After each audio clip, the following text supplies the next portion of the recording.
karena di waktu kecil mendapatkan perlakuan yang buruk, entah dari orang tua, lingkungan, sekolah, teman. Luka adalah simbol bahwa Anda manusia dan simbol bahwa Anda mulia, asalkan Anda menerima, berdamai, ridho, dan ikhlas dengan luka itu.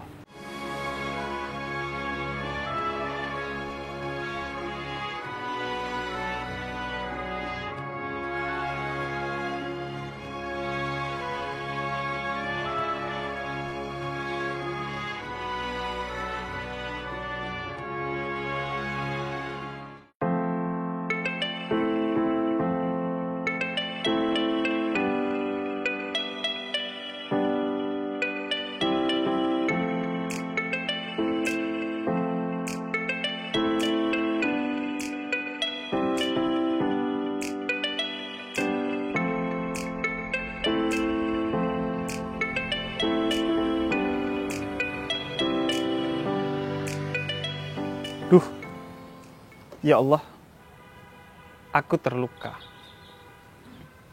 Banyak dari kita yang merasakan itu, entah kemarin, hari ini, atau mungkin besok.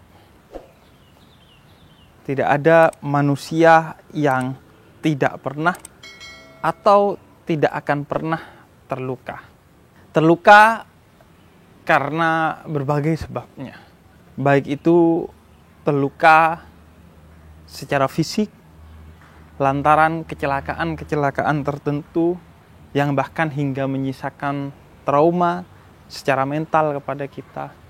Entah itu luka bakar, luka kecelakaan lalu lintas, luka kecelakaan kerja, dan lain sebagainya. Bisa jadi luka yang sifatnya batin. Terluka karena di waktu kecil mendapatkan perlakuan yang buruk, entah dari orang tua, lingkungan, sekolah, teman, saudara, dan lain sebagainya. Atau terluka karena dikhianati oleh orang yang kita cintai. Bisa juga terluka karena dikecewakan oleh perusahaan atau orang yang kita telah mengabdi dalam bekerja kepada mereka. Maka terluka adalah sesuatu yang inherent dalam diri manusia. Tidak ada manusia yang tidak pernah terluka. Sehingga yang dibutuhkan oleh kita bukan menolak untuk terluka, tapi belajar bagaimana berdamai dengan luka itu sendiri. Bagaimana caranya? Ada beberapa hal agar kita bisa berdamai dengan luka tersebut. Yang pertama, dengan menyadari bahwa luka adalah bagian dari diri seorang manusia, seberapa mulia pun dia. Bahkan Nabi Muhammad SAW manusia termulia. Manusia yang lantaran dia, kata Allah, Allah menciptakan segala sesuatu di muka bumi ini. Beliau juga pernah terluka. Baik terluka secara fisik di Taif karena dilempar batu oleh orang-orang Taif, ataupun terluka secara batin karena dakwahnya ditolak. Sedangkan beliau ingin manusia masuk ke dalam Islam karena itu jalan bagi kebahagiaan mereka di dunia dan keselamatan di akhirat. Atau juga terluka lantaran ditinggalkan orang-orang yang dicintai oleh beliau. Istrinya yang tercinta Sayyidah Khadijah radhiyallahu anha ditinggalkan oleh pamannya tercinta Sayyidina Abu Thalib, dan banyak hal yang menyebabkan beliau terluka. Maka jika Nabi Muhammad saja pernah terluka, apalagi kita. Maka jika Nabi Muhammad pernah terluka, sudah pasti luka bukanlah aib. Justru kita bisa bersyukur dengan luka itu, karena paling tidak dengan itu kita dekat dengan Nabi Muhammad dan para nabi. Karena kata Nabi Muhammad dalam salah satu sabdanya, luka dan duka terbesar itu ada pada para nabi dan rasul, dan yang paling besar adalah luka dan dukanya Nabi Muhammad Sallallahu Alaihi Wasallam. Beliau yang paling banyak mendapatkan bencana. Karena itu justru ketika tidak terluka, para kekasih Tuhan itu mulai curiga, ada apa dengan hidupnya? Karena luka itu simbol Allah memanggil kita agar mendekat kepadanya. Karena dengan luka itu sebagai ujian, kita akan ditingkatkan kualitas imannya oleh Allah sehingga semakin dekat dengan Allah. Asalkan kita menjalaninya dengan damai, dengan ikhlas, dan dengan keridhaan untuk mendapatkan posisi penting di sisi Allah. Sehingga mereka para kekasih Tuhan, ketika lama tidak terluka, mereka berdoa, ya Allah, undur ila abdik. Ya Allah, lihatlah hambamu ini, kok saya hidupnya senang terus. Sedangkan para nabi dan para rasul, ciri utamanya adalah luka. Nabi Yunus dimakan oleh paus. Nabi Musa dikejar-kejar oleh Fir'aun. Dan para nabi-nabi yang lain, Nabi Ibrahim dibakar. Para nabi itu identik dengan luka. Sehingga luka adalah simbol bahwa Anda manusia dan simbol bahwa Anda mulia. Asalkan Anda menerima, berdamai, ridho, dan ikhlas dengan luka itu. Kemudian yang kedua, luka tak selamanya duka. Luka bisa jadi suka yang tertunda atau suka yang belum sempurna. Luka bisa jadi suka yang tertunda. Artinya ketika kita mau mendapatkan satu hal yang kita suka, butuh perjuangan, dan perjuangan itu bisa jadi menimbulkan luka. Sebagaimana seorang yang mau memetik mawar, mawar itu ada durinya di tanggainya, sehingga bisa jadi dia luka ketika mau mengambil sebatang mawar yang ia akan berikan kepada kekasihnya. Luka bisa jadi adalah suka yang belum sempurna. Seperti kupu-kupu, dia awalnya kepompong, kemudian bermetamorfosa menjadi ulat yang menjijikkan, tapi kemudian berproses menjadi kupu-kupu yang justru sebaliknya dari jijik, yaitu indah. Maka sabarlah dengan lukamu, karena dia bisa jadi suka yang tertunda ataupun suka yang belum sempurna. Kemudian yang ketiga, luka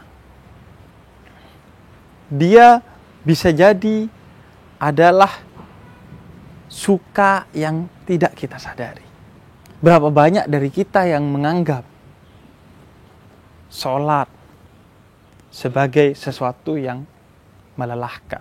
Padahal bagi para kekasih Tuhan, sholat adalah sesuatu yang indah. Mereka selalu rindu sholat. Karena itu mereka melakukan sholat sunnah, bukan hanya wajib. Sedekah, kita anggap itu kerugian.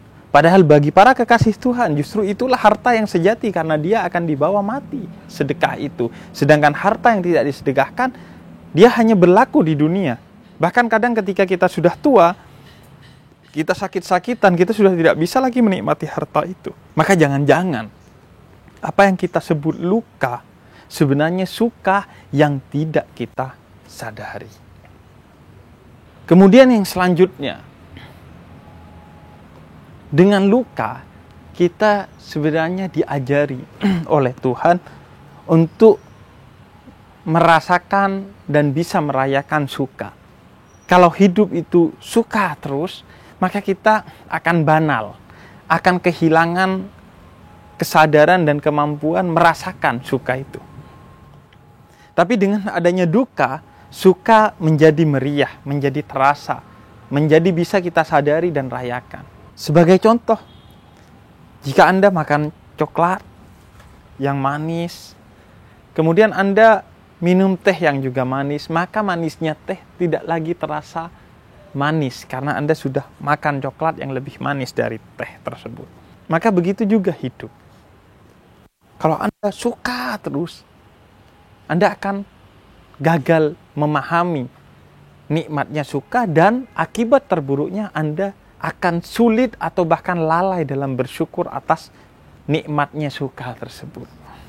Dan yang selanjutnya adalah bahwa tidak ada luka yang di luar batas kemampuan kita. Dalam suratul Baqarah ayat 286 Allah katakan, la yukallifullahu nafsan illa wus'aha. Allah tidak akan memberikan luka kepadamu yang di luar batas kemampuanmu untuk menerima luka itu, dan di luar batas kemampuanmu untuk mengobati luka itu. Maka tenang, sabar dengan luka itu. Karena Allah tahu bahwa itu adalah luka yang mampu kamu atasi, dan itu luka yang akan membawamu menjadi lebih kuat, dan itu adalah luka yang akan membawamu lebih dekat kepada Tuhan. Karena seringkali kita justru ingat Tuhan ketika luka, bukan ketika suka. Ketika suka kita cenderung lupa kepada Tuhan. Ketika terkena bencana kita justru ingat kepada Tuhan. Ketika sukses kita lupa sehingga kita bermaksiat. Seolah-olah rezeki itu bukan dari Tuhan. Seolah-olah kesehatan bukan dari Tuhan. Kemudian yang terakhir, jangan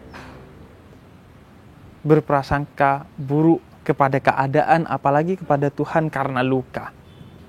Karena Tuhan sudah berjanji, fa inna ma'al usri yusra. Setiap luka bersama dengan itu ada suka yang sudah Tuhan siapkan.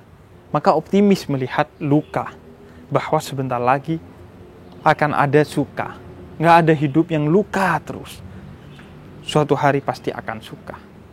Maka nikmati luka itu sebagai proses menuju suka. Dan pada akhirnya kita memang butuh waktu, butuh tempat untuk kemudian kita berhenti sejenak. Memikirkan, merenungkan, merasakan, menghadirkan segenap jiwa kita dan raga kita untuk kemudian menyadari apa maksud luka ini, bagaimana kita harus menyikapinya, sehingga luka ini tidak akan bertambah sakit hanya karena kita salah menyikapinya. Karena itu seperti yang saya lakukan, saya pergi ke satu tempat saat ini di daerah Pasar Minggu, namanya Kembali ke Rumah Sarwono. Tempat yang bikin kalian tidak merasa di Jakarta, karena tempatnya estetik sekali, mayoritasnya adalah taman, dan tempat yang tepat untuk kita healing dan merenungkan tentang luka-luka kita atau merayakan tentang suka-suka kita.